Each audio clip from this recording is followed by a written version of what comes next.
रिमझिम सावन बरसे, तोर नाम मोर दिल हा बरसे। आजा ना ओ संगी मोर, माया के बदरा घेर से। रिमझिम सावन बरसे, तोर नाम मोर दिल हा बरसे।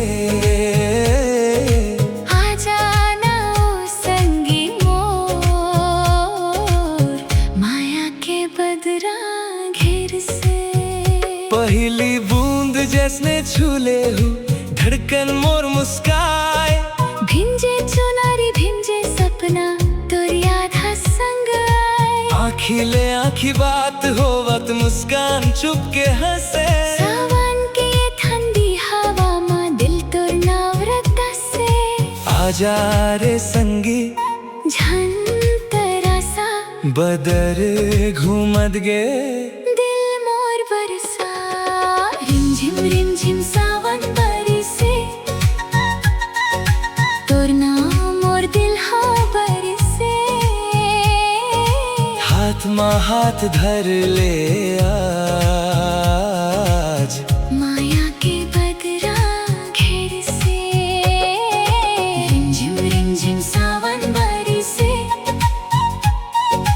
तोर नाम मोर दिल हा बरसे। हाथ माँ हाथ धर ले आज,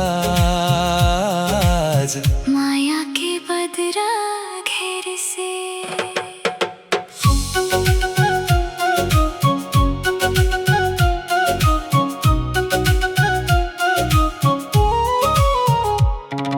धान के में हरियर दारा, सुखर लागे गौन। तोर संग चलत चलत लागे मिल गे मोला थान। मंदर बाजे बंसी गूंजे, सुघर लागे रात। तोर हंसी माँ खोगे हवों, यही मोर सौगात। बारिश के बूंद मालिके माया, हवा कहानी गाए।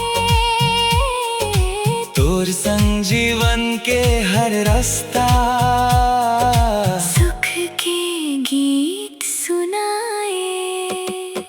रिमझिम सावन बरसे, तोर नाम मोर दिल हा बरसे। एक झलक दे दे संगी, सावन भर मोर मन तरसे। रिमझिम सावन बरसे, तोर नाम मोर दिल हा बरसे।